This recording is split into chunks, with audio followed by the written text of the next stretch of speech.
Hello student, स्वागत है आप सभी का आज के इस सेशन में। पूरे हफ्ते भर की खबरों का आज हम रिवीजन करेंगे। तो इस हफ्ते हमने एक ही दिन की न्यूज़ पढ़ी है, तो पिछले जो भी बच्चे हमारा ये पूरा वीक छूटा हुआ है उसे हम एमसीक्यू के माध्यम से कवर करने की कोशिश करेंगे। ठीक है, आपके लिए तो सारी खबरें ही नई होंगी क्योंकि इस हफ्ते हमने पढ़ा नहीं करंट अफेयर, तो याद रखने की कोशिश करनी है। नए क्वेश्चन होंगे, नई न्यूज़ होंगी। ठीक है, देखिए सबसे पहले है कि कुवैत में अमीर के द्वारा प्रधानमंत्री नरेंद्र मोदी को प्रदान किया गया ऑर्डर ऑफ मुबारक अल कबीर, ये यहाँ का हाईएस्ट अवार्ड है। ठीक है, अब ये दिया गया है प्रधानमंत्री नरेंद्र मोदी को। आपको क्वेश्चन पूछा है कि इस साल प्रधानमंत्री नरेंद्र मोदी को जितने भी अंतर्राष्ट्रीय अवार्ड मिले हैं उनमें से कौन से नंबर का है ये।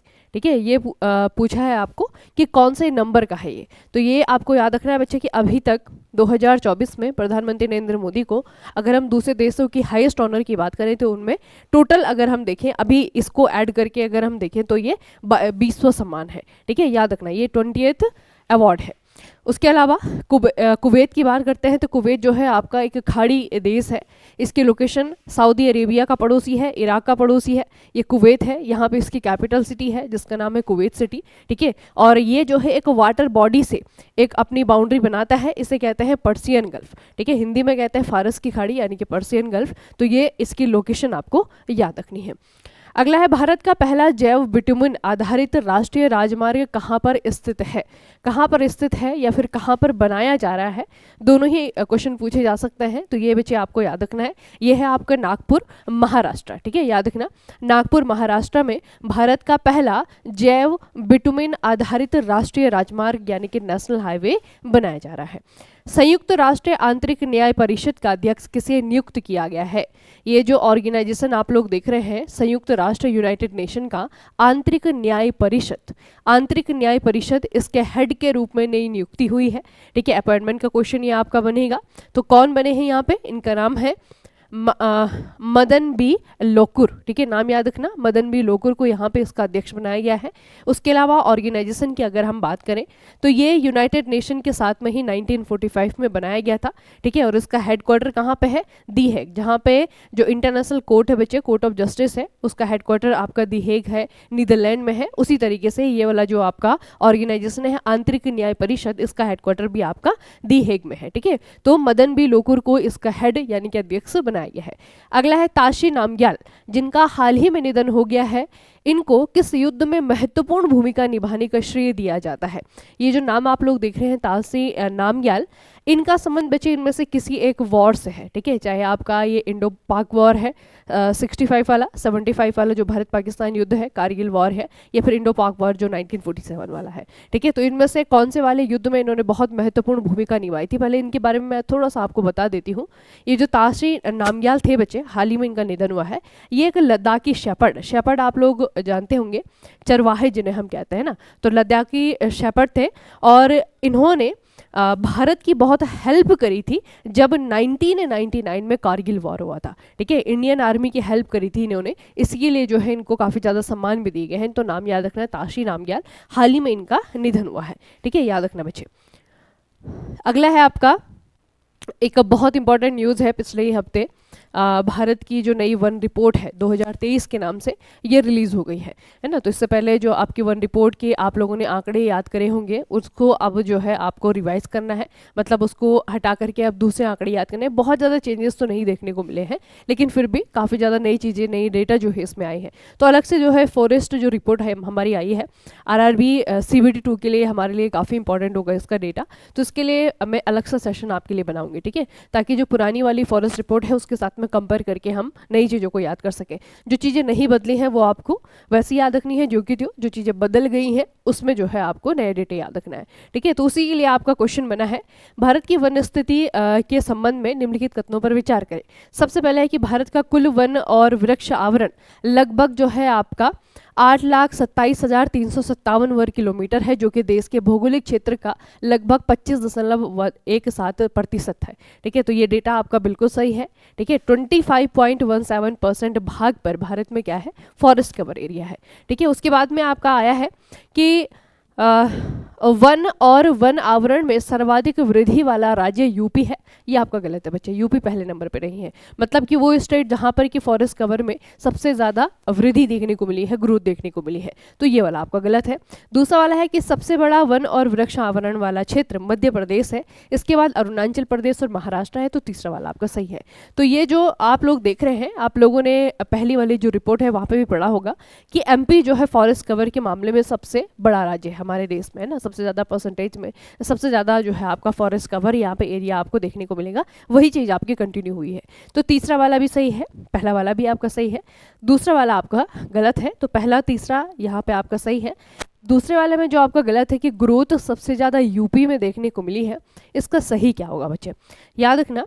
देखिए सबसे ज़्यादा जो ग्रोथ देखने को मिली है फॉरेस्ट कवर में, वो मिली है आपकी छत्तीसगढ़ में, ठीक है, सबसे ज़्यादा यहाँ पे ग्रोथ देखने को मिली है। दूसरे नंबर पे आपका यूपी है, ठीक है, followed by the UP and उसके बाद में आपका उड़ीसा आता है, उसके बाद में आपका राजस्थान जो है चौथे नंबर पे है, ठीक है। तो जो वन वृद्धि वाले राज्य हैं उनमें पहले नंबर पे आपका छत्तीसगढ़ है। तो ये जो है आपका नया आंकड़ा है। इसी तरीके से पुराने जो आंकड़े हैं और जो नए आंकड़े हैं उनका कंपेरिजन करते हुए जो है आपके लिए एक आरआरबी CBT2 के लिए एक स्पेशल सेशन में लेकर के आऊँगी, क्योंकि CBT2 जब भी आपका होगा वहाँ पर फिर से जो है आपका 15 नंबर का जीके दोबारा से आना है और वहाँ पे जो है करंट अफेयर के क्वेश्चन आपको देखने को मिलेंगे।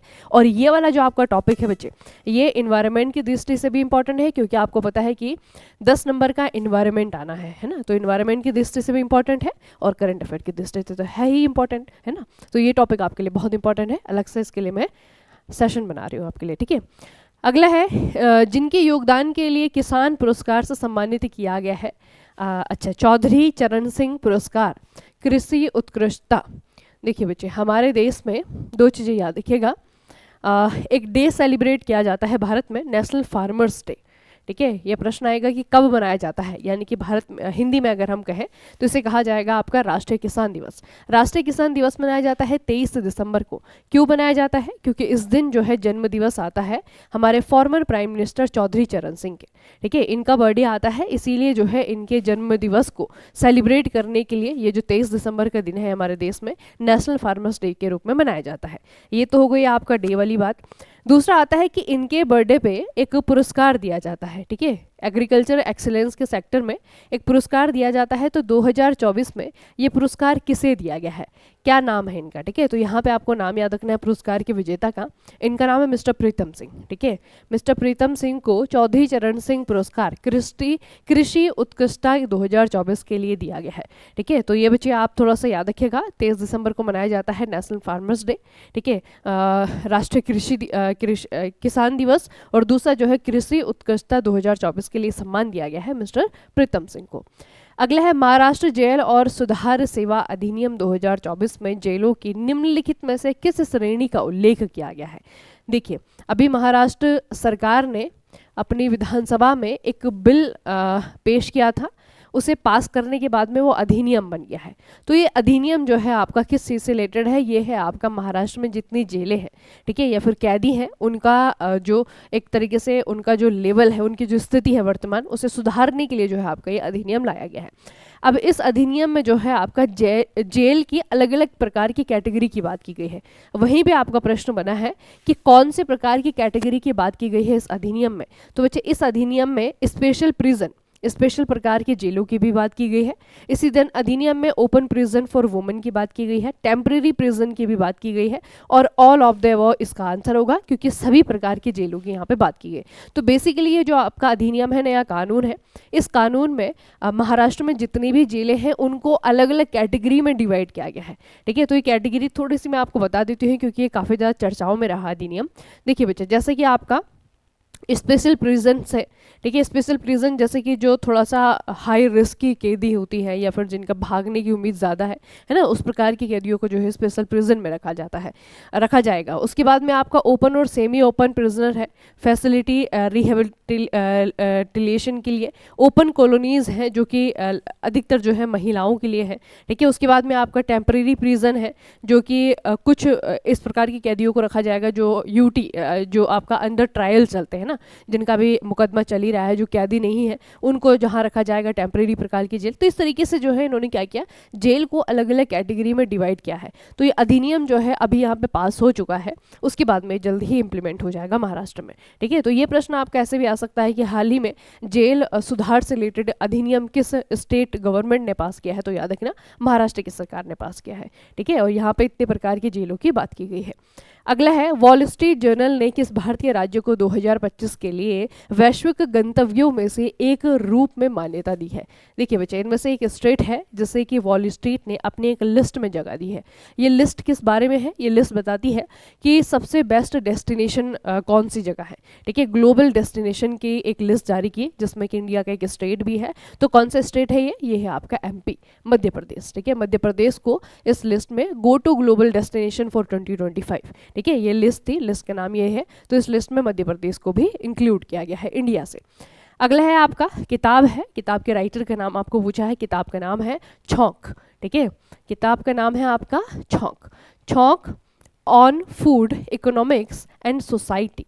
ठीक है, ये बुक है, बुक का राइटर का नाम आपको पूछा है। तो बच्चे ये किताब है, किताब किसके द्वारा लिखी गई है, ये अभिजीत बैनर्जी के द्वारा लिखी गई है। अभिजीत बैनर्जी के द्वारा किताब लिखी गई है। किताब का नाम याद रखना छौंक। ठीक है, याद हो जाएगा आसानी से, छौंक on food economics and society. कभी कभी किताब का नाम ही इतना अच्छा होता है कि उसका पूरा का पूरा जो सब टाइटल है वो आपको याद रखने की जरूरत नहीं होती है ना। तो टाइटल इसका अच्छा है, छौंक, याद रखना अभिजीत बैनर्जी के द्वारा इसे लिखा गया है। ठीक है, अगला है आपका, नो डिटेंशन पॉलिसी को समाप्त करने के लिए संसद ने शिक्षा का अधिकार अधिनियम 2009 में किस वर्ष संशोधन किया था। पहले तो इसमें अपने आप में क्वेश्चन आता है कि जो शिक्षा का अधिकार अधिनियम है, ये जो कानून है कौन से साल में आया था, तो 2009, ये आपको याद रखना है। ठीक है, अब बच्चे ये जो 2009 का पॉलिसी है, ये जो आपका अधिनियम है, इसको अमेंड किया गया था। ठीक है, इसे अमेंड किया गया था, कौन से साल में इसे अमेंड किया गया, 2019 में, 2019 में इसे अमेंड किया गया था। ठीक है, 2019 में इसे अमेंड किया गया था, इसमें संशोधन किया गया था। और 2019 में संशोधन किस बारे में था, तो इसमें जो है नो डिटेंशन पॉलिसी को समाप्त किया गया था। ठीक है, अब ये नो डिटेंशन पॉलिसी क्या है और ये आपका करंट में क्यों है, हाल ही में जो आपकी मिनिस्ट्री ऑफ एजुकेशन है, शिक्षा मंत्रालय है, उन्होंने एक डिसीजन लिया। उनका जो डिसीजन है वो कहता है कि क्लास 5 से लेकर के जो 8 तक के बच्चे हैं, ठीक है, लगभग 3000 जो सेंट्रल स्कूल्स हैं उसमें आपका केंद्रीय विद्यालय आते हैं, उसमें आपका जवाहर नवोदय विद्यालय आते हैं। तो इस प्रकार के जो विद्यालय हैं वहाँ पे जो कक्षा 5वीं से लेकर के 8वीं तक के जो बच्चे हैं ना, उनको नो डिटेंशन पॉलिसी के तहत नहीं लिया गया है। ठीक है, तो ये नो डिटेंशन पॉलिसी क्या होती है, आप लोगों ने पढ़ा होगा कि अभी जो आपकी शिक्षा नीति आई है, नई एजुकेशन पॉलिसी है 2020 वाली, 2020 वाली, उसमें वजह आपका एक रूल था, ये नो डिटेंशन पॉलिसी जब इन्होंने समाप्त किया था। तो नो डिटेंशन पॉलिसी बेसिकली है क्या, ये है कि जो 8वीं तक के बच्चे हैं वो किसी भी कक्षा में रुके ना, है ना, मतलब कि उनको फेल नहीं करना है, उनको एक चांस देना है। अभी ये जो नया नियम सरकार ने निकाला है, अभी रिसेंट नियम है कि जितने भी केंद्रीय विद्यालय हैं या फिर जो आपके सेंट्रल गवर्नमेंट के जो फंडेड स्कूल्स हैं, गवर्नमेंट स्कूल्स हैं, वहाँ पे 8वीं तक के बच्चों को कम से कम फेल नहीं किया जाएगा। जैसे कोई बच्चा है जो फाइनल एग्जाम में रह गया है, किसी सब्जेक्ट में फेल हो गया है, तो उसको जो है 1-2 महीने का समय दिया जाएगा और दोबारा से उसको जो है दोबारा से पेपर देने का मौका दिया जाएगा, दोबारा से उसका एग्जाम कंडक्ट करवाया जाएगा। इस तरीके से जो है वो बच्चा फेल नहीं होगा, है ना। तो ये वाली जो पॉलिसी है खत्म कर दी गई थी 2019 में। ये जो हमारा अधिनियम है इसमें था पहले से, लेकिन उसके बाद में नो डिटेंशन पॉलिसी को समाप्त कर दिया था। अब दोबारा से जो हमारी ये मिनिस्ट्री है, मिनिस्ट्री के द्वारा दोबारा से ये रूल लाया गया है कि एग्ज़ाम क्लियर करने के लिए बच्चों को मौका दिया जाएगा। ठीक है, तो एक तरीके से जो है आपका ये जो अधिनियम है, हो सकता है कि इसमें दोबारा से जो है आपका चेंजेस किया जाएंगे, इसमें दोबारा से संशोधन किया जाएगा, क्योंकि नई एजुकेशन पॉलिसी में जो है आपका नो डिटेंशन पॉलिसी है, जबकि अधिनियम में जो है नो डिटेंशन पॉलिसी नहीं है। ठीक है, तो याद रखना बच्चे कि ये जो है आपका चर्चाओं में चल रहा है, तो इसमें से कोई भी क्वेश्चन आपको पूछा जा सकता है। ये भी पूछा जा सकता है कि शिक्षा का अधिकार अधिनियम कब आया था, 2009 में। ये भी पूछा जा सकता है कि इसमें संशोधन कब किया गया था, तो 2019 में। ठीक है, तो ये थोड़ा सा याद रखेंगे। अगला है आपका, एक किताब है the fight for the Republic, the fight for the Republic. ये किताब किसके द्वारा लिखी गई है, यहाँ पे आपको राइटर का नाम बताना है। और राइटर जो है आपके ये चर्चाओं में थे, आपने ओबिचुरी में पढ़ा है इनका नाम, सीताराम येचुरी। ठीक है। ये जो कम्युनिस्ट पार्टी है, इंडियन कम्युनिस्ट पार्टी, उसके सुप्रीमो थे, हाल ही में इनका देहांत हुआ है। तो बच्चे इन्हीं की बुक है, बुक का नाम है the fight for the Republic. ठीक है, याद रखना किताब का नाम और राइटर का नाम सीताराम येचुरी। अगला है, भारत का कौन सा हवाई अड्डा देश का पहला शून्य अपशिष्ट हवाई अड्डा बन गया है? शून्य अपशिष्ट, जीरो वेस्ट वाला हवाई अड्डा बन गया है। तो कौन सा वाला है ये आपका इंदौर में है। इंदौर में इस हवाई अड्डे का नाम है देवी अहिल्याबाई होलकर एयरपोर्ट इंदौर। ठीक है, इंदौर यानी कि मध्य प्रदेश, याद रखना देवी अहिल्याबाई होलकर एयरपोर्ट इंदौर। अगला है, गणतंत्र दिवस समारोह 2025 में विषय क्या रहने वाला है? 2025 में जो गणतंत्र दिवस आएगा, अब जो है बहुत जल्दी दिसंबर जाने वाला है, नया साल आने वाला है। तो नए साल में जो 2025 में 26 जनवरी मनाई जाएगी, है ना, वो आपका किस थीम के साथ में मनाई जाएगी? थीम क्या होगा? तो थीम होगा आपका स्वर्णिम भारत। ठीक है, याद रखेंगे, स्वर्णिम भारत विरासत और विकास। स्वर्णिम भारत विरासत और विकास 2025 की थीम है। अगला है, हाल ही में राष्ट्रीय अध्यक्ष के रूप में किसे नियुक्त किया गया है? मानवाधिकार आयोग के। मानवाधिकार आयोग NHRC, पहले इसके बारे में स्टैटिक पॉइंट याद रखेंगे। पूछा जाता है कि इसकी स्थापना कब हुई थी, तो याद रखना 1993 में इसकी स्थापना हुई थी। इसका हेडक्वार्टर जो है आपकी नई दिल्ली में है और इसे एक अधिनियम के तहत बनाया गया था। अधिनियम आपका 1993 में आया था, मानवाधिकार आयोग अधिनियम के नाम से। ठीक है, तो ये जो आपका बच्चे आयोग बना है, इसके हेड के रूप में पहले तो ये याद रखेंगे कि हमेशा जब मानवाधिकार आयोग के अध्यक्ष को चुना जाता है तो ऐसे व्यक्ति को चुना जाता है जो कि सुप्रीम कोर्ट के जज रहे हों। ठीक है, सुप्रीम कोर्ट में जो जज व्यक्ति होते हैं ना, जो रिटायर्ड जज होते हैं, उन्हीं को जो है आपका अध्यक्ष के रूप में चुना जाता है। तो यहाँ पे जो अभी रिसेंट अपॉइंटमेंट हुई है, ये हुई है जस्टिस वी राम सुब्रमण्यम की। ठीक है, जस्टिस वी राम सुब्रमण्यम इनका नाम है। इनको मानवाधिकार आयोग के हेड के रूप में, अध्यक्ष के रूप में चुना गया है। ठीक है, नाम याद रखेंगे। अगला है, सलमान रश्दी की पुस्तक द सैटेनिक वर्सेस को भारत में किस वर्ष प्रतिबंधित किया गया था? इसे बैन किया था राजीव गांधी की सरकार ने। ठीक है, राजीव गांधी की सरकार के द्वारा 1988 में 1988 में इसे बैन किया गया था। अभी आपका चर्चाओं में आई है 2024 में, क्योंकि इस पर जो बैन लगा था वो हटा दिया गया है। तो द सैटेनिक वर्सेस ये किताब किसके द्वारा लिखी गई थी? सलमान रश्दी के द्वारा लिखी गई है। इनकी जो रिसेंट बुक है, वो बुक भी आपको याद रखनी है। जो रिसेंट बुक है वो है दी नाइफ। ठीक है, ये जो है इनका रिसेंट किताब है। उसके अलावा कुछ और किताबें हैं जो आपको याद रखनी है, क्योंकि ये जो राइटर हैं चर्चाओं में तो रहते हैं, लेकिन इनकी किताबें एग्जाम में पूछी जाती हैं। तो कौन कौन सी बुक आपको याद रखनी है? एक तो द सैटेनिक वर्सेस याद रखनी है। मिडनाइट चिल्ड्रन, बहुत ज़्यादा सराही गई पुस्तक, ये भी आपको याद रखनी है। ठीक है, नाइफ अभी जो है इन्होंने लिखी है 2024 में, नाइफ मेडिटेशन के नाम से, ये भी आपको याद रखनी है। उसके बाद में जो है आपका विक्ट्री सिटी भी पूछी जाती है और द शेम भी पूछी जाती है। ठीक है, तो ये इनकी कुछ किताबें हैं जो कि आपको याद रखनी है। Salman Rushdie British Indian author है और इनको और इनकी किताबों को जो है भारत से बैन किया गया है ना। तो इनकी जो ये वाली किताबें हैं द सैटेनिक वर्सेस, इसे याद रखेंगे। इस पे जो बैन लगाया गया था 1988 में, वो हटा दिया गया है। अगला है, प्रधानमंत्री की आर्थिक सलाहकार परिषद EAC-PM के अध्यक्ष के रूप में अतिरिक्त प्रभार किसे दिया गया है? तो वर्तमान में नीति आयोग के जो उपाध्यक्ष है, इनका नाम है सुमन बेरी। इनको जो है आपका यहाँ पे क्या बनाया गया है? अध्यक्ष बनाया गया है। ठीक है, अभी तो टेम्परेरी अध्यक्ष है, हो सकता है कि इनको जो है फिक्स कर दिया जाएगा, परमानेंट कर दिया जाए, लेकिन फिलहाल बच्चे आपको याद रखना है कि इस पद पे अतिरिक्त प्रभार जो इन्हें दिया गया है आर्थिक सलाहकार परिषद के अध्यक्ष के रूप में। इस पद पे पहले कौन थे? विवेक देबरॉय थे, जिनका हाल ही में नवंबर के महीने में देहांत हुआ है। अगला है, निम्नलिखित में से किस पक्षी को संयुक्त राज्य अमेरिका के राष्ट्रीय पक्षी के रूप में नामित किया गया था? तो ये वाला जो है आपका ये फाइनलाइज हो गया है। ठीक है, इस पक्षी का नाम है बाल्ड ईगल। बाल्ड ईगल याद रखेंगे, बाल्ड ईगल। अगला है आपका, बांग्लार बारी आवास योजना किस राज्य में शुरू की गई है? आसान सा नाम है, नाम को सुन करके ही आप लोग गेस कर सकते हैं। तो ये बच्चे वेस्ट बंगाल सरकार ने किया है ये। ठीक है, आवास योजना है और स्कीम का नाम है बांग्लार बारी। ठीक है, बांग्लार बारी ये आपकी एक हाउसिंग स्कीम योजना है जो कि यहाँ पे जो CM है ममता बनर्जी, उनके द्वारा लॉन्च की गई है वेस्ट बंगाल। अगला बच्चे, इंडिया रेटिंग्स और रिसर्च ने वित्तीय वर्ष 2025-26 के लिए भारतीय अर्थव्यवस्था में कितनी वृद्धि का अनुमान लगाया है?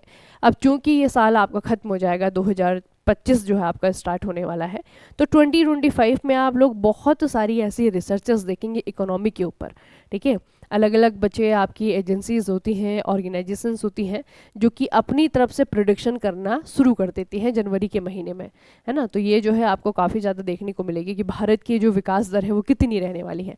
तो यहाँ पे इंडिया रेटिंग्स और रिसर्च, ठीक है, इन्होंने जो वित्तीय वर्ष आपका आने वाला है 2025-26, इसके लिए भारतीय अर्थव्यवस्था का जो अनुमान लगाया है ये कितना है 6.6%, ठीक है, 6.6% अनुमान लगाया गया है इनके द्वारा। अगला है एशियन रोल बॉल चैंपियनशिप कहाँ पर आयोजित की जा रही है।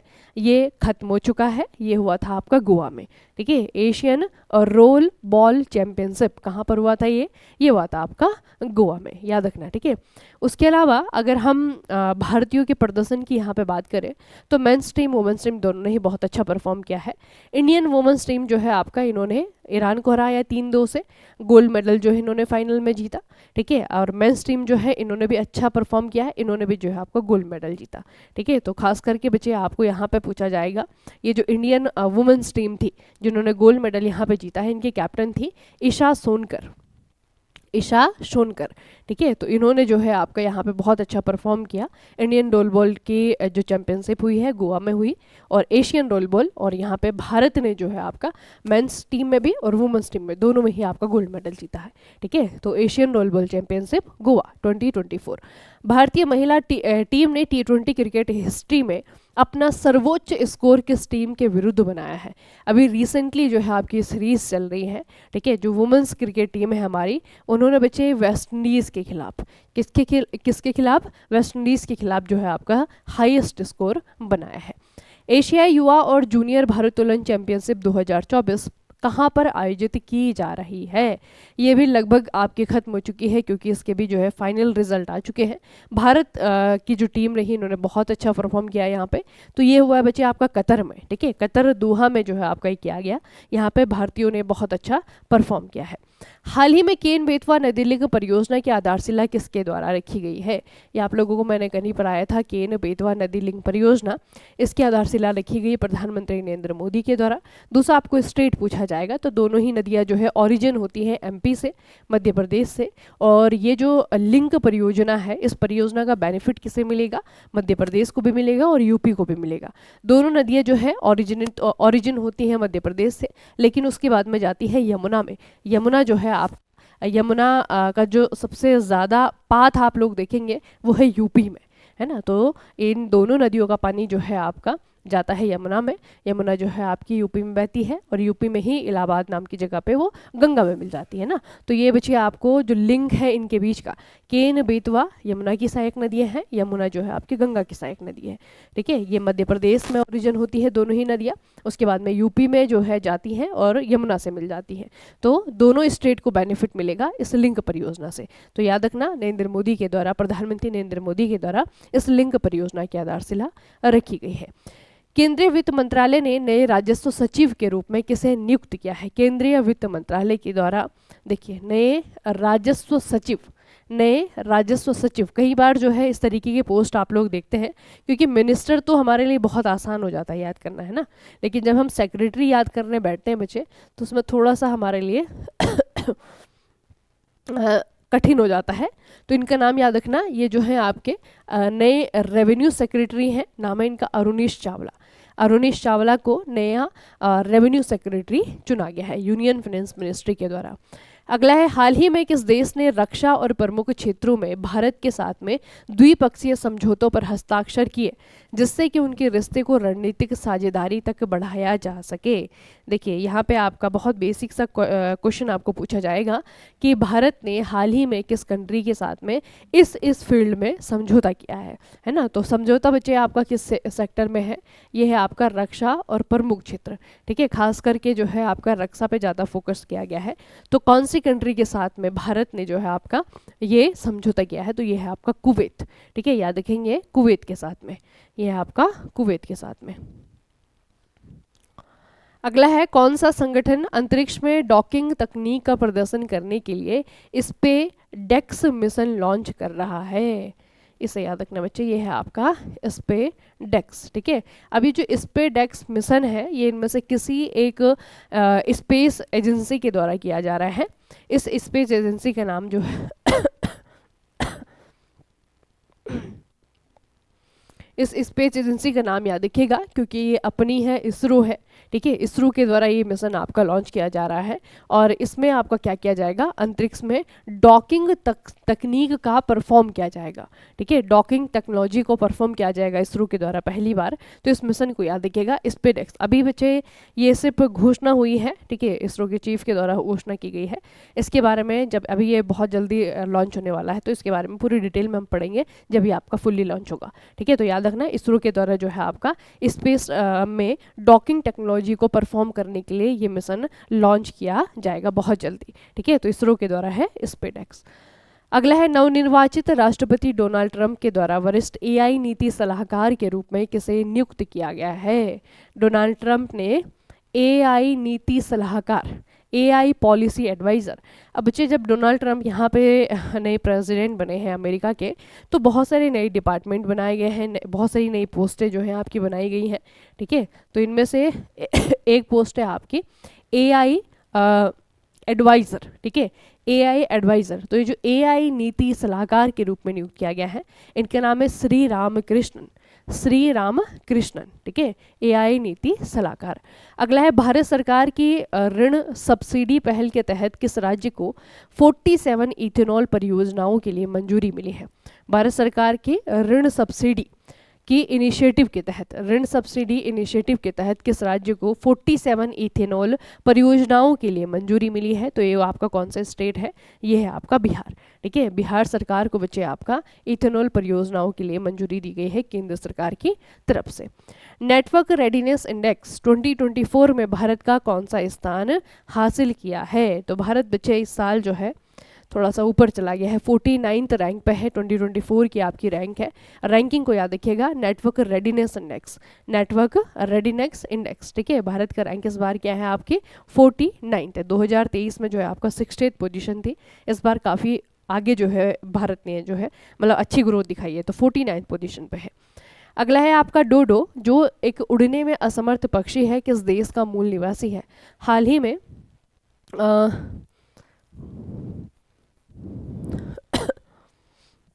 पेपर मेचा आप लोगों ने कभी पढ़ा होगा, जम्मू कश्मीर में एक बच्चे आपका हाथ से एक हस्तकला है यहाँ पे, ठीक है। हाथ से जो है आपका पेपर के बहुत अच्छे अच्छी चीज़ें बनाई जाती हैं, ठीक है, कागज़ से बनाया जाता है, इसे पेपर मोका कहा जाता है, वहाँ पेपर मोचा कहा जाता है। तो जम्मू कश्मीर की ये जो पेपर मोचा कला है इन्होंने डोडो बनाया है। अगर आप देखेंगे तो ये जो है आपका डोडो बनाया गया है। अब ये जो डोडो है ये उड़ता नहीं है, हालांकि एक बर्ड है, ठीक है, और ये जो है आपका एक्सटिंक्ट है बच्चा, मतलब गायब हो चुका है, ठीक है। तो ये पूछा है कि किस देश का मूल निवासी था ये, तो डोडो जो है आपका मॉरिशस का, ठीक है। इससे क्या है कि भारत और मॉरिशस के बीच में जो संबंध है वो और भी ज़्यादा जो है सुदृढ़ हो रहे हैं, क्योंकि मॉरिशस का जो है आपका ये बहुत लंबे समय तक नेशनल बर्ड रहा था, है ना, डोडो। तो डोडो जो है यहाँ का मूल निवासी भी है, मतलब यहीं इस कंट्री का ही ओरिजिन है ये, तो याद रखना मॉरिशस, ठीक है, मॉरिशस का है डोडो। अगला है किस देश के राष्ट्रपति ने व्यापार, ऊर्जा और समुद्री सहयोग बढ़ाने के लिए अपनी पहली आधिकारिक यात्रा पर भारत का दौरा किया है। तो अभी हाल ही में भारत कौन आए थे, कहाँ के राष्ट्रपति आए थे, श्रीलंका के राष्ट्रपति आए थे। आपको पूछा जाएगा इनका नाम क्या है, ठीक है। तो इनका नाम याद रखना बच्चे, इनका नाम है श्रीलंकन प्रेसिडेंट दिसानायके। दिसानायके जो है हाल ही में अपनी पहली, अब यहाँ पे जो इकोनॉमिक क्राइसिस हुआ था उसके बाद में पहली बार इलेक्शन हुए थे अभी 2024 में, ठीक है। और वहाँ पे नए प्रेसिडेंट बनने के बाद में, यानी कि जो दिसानायके हैं ये प्रेसिडेंट बनने के बाद में पहली बार इंडिया आए हैं, ठीक है। तो याद रखना दिसानायके जो है इनका नाम है, श्रीलंका के प्रेसिडेंट हैं और ये जो है भारत में अपनी पहली आधिकारिक यात्रा पर भारत आए थे अभी। अगला है शिक्षा का अधिकार अधिनियम किस वर्ष लागू किया गया था। देखिए वही है आपका 2009 में इसे अधिनियम के रूप में लागू किया गया था और 2019 में इसमें संशोधन किया गया था, ठीक है, दोनों ईयर याद रखेंगे। अगला है आपका रिसेंटली 55 जीएसटी परिषद की बैठक हुई। इस बैठक में जो डिसीजन लिए हैं निर्मला सीतारमन ने वो बहुत ज़्यादा चर्चाओं में रहे। उसमें से एक ये है बच्चे, ईवी इलेक्ट्रिक व्हीकल पे जो जीएसटी दर है वो चेंज हो गई है ना। तो यहाँ पे आपको दोनों ही पूछी जाएंगी, जो पहले क्या थी और अब क्या है। तो पहले जो है इसमें आपकी क्या है 12% थी, अभी नई जो दर तय की गई है वो है आपकी 18%, ठीक है। तो इलेक्ट्रिक व्हीकल पे, ईवी पे जो आपका जीएसटी रेट है वो चेंज हो गया है, पहले 12% था, अब ये बढ़ करके कितना हो गया है, 18% हो गया है। ठीक है, तो अभी जो 2024 में जीएसटी काउंसिल की बैठक हुई ये 55th है। और ये याद रखना है कि जो जीएसटी काउंसिल की बैठक होती है इसमें हेड कौन होता है, तो भारत के फिनेंस मिनिस्टर होते हैं, अभी वर्तमान में है निर्मला सीतारमण, है ना। तो इतना याद रखना। बाकी जीएसटी में जो है आपका, वैसे बहुत सारी चीज़ों में टैक्स आपके बढ़ाए गए हैं, लेकिन ईवी जो है आपका एक चर्चित टॉपिक है, तो याद रखना कि यहाँ पे आपका जीएसटी बढ़ा करके 12% से बढ़ा करके 18% किया गया है। अगला है, आरिफ मोहम्मद खान के स्थान पर केरल के राज्यपाल के रूप में किसे पुनः नियुक्त किया गया है। ठीक है, तो केरला और बिहार, इन दोनों के जो गवर्नर हैं उनको आपस में एक्सचेंज कर दिया गया है ना। तो यहाँ पे आपका जो केरल के राज्यपाल हैं राजेंद्र विश्वनाथ आर्लेकर बने हैं, ये बिहार के थे, और जो बिहार के थे आरिफ मोहम्मद खान, इनको जो केरल के थे आरिफ मोहम्मद खान, इनको बनाया गया है बिहार का।